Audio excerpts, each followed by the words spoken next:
Hi everyone, Professor. My name is Zaira, and the artwork I'm talking about today is The Harvesters by Peter Bruegel the Elder. This painting was made back in 1565. The medium that was used for this painting is oil paint on a wood panel.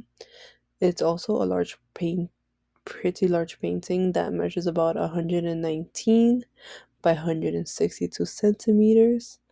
Um,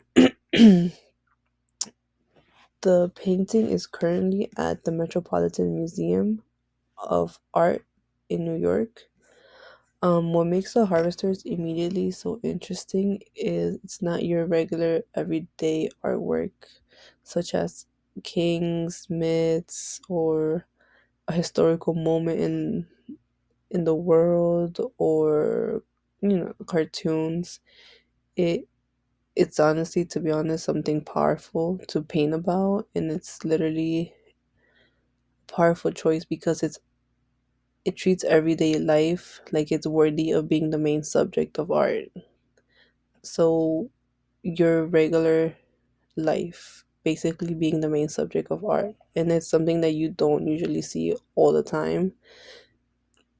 So the first thing that you can see is a group of people that are resting under the tree. They're all sitting and eating and leaning back, and one person is fully stretched out, like they're exhausted from the heat.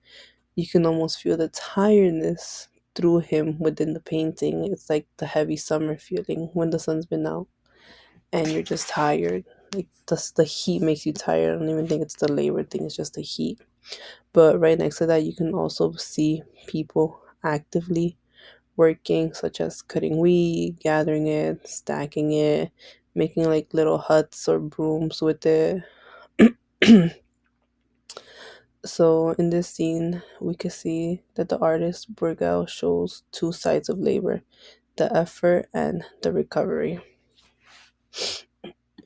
We can also see how one of the men who are in the weeds are just looking very tired and just like shrugging down, basically just wanting to take a break from the heat.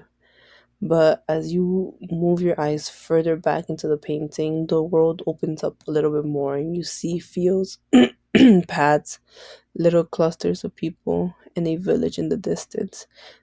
If you look closely, you can see tiny figures, like they're almost swimming. And it's like, while some people work, other people find time to live their life. They're not just focused on working and working, but they're also want to basically live a little. However, if you do notice, Bruegel is doing something really, really, really smart, which he gives us a high viewpoint. So we're looking across the landscape, almost like we're basically like on the hill going downward.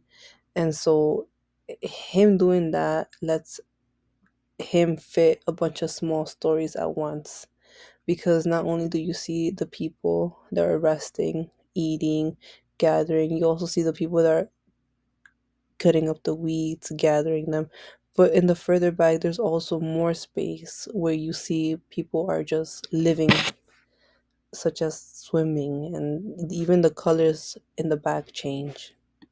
This painting is like a visual time capsule where you get a glimpse of how everyday work and everyday life looked back in the 1500s.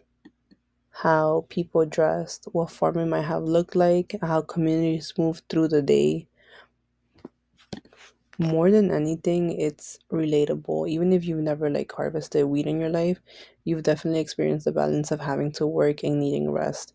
The painting reminds you that rest is part of survival. It also shows how the community help one another and how people eat together, work together, move through the environment together.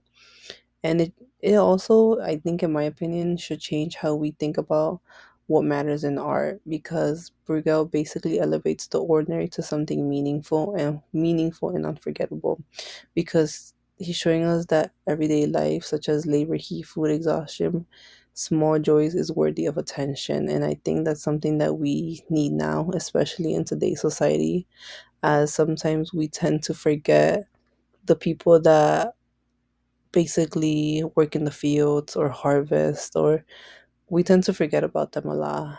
And we're so focused on our lives that we tend to also not live in the moment. If I could summarize the harvesters, it will be people working, people resting, and life continuing all around them. So they're working and we're living.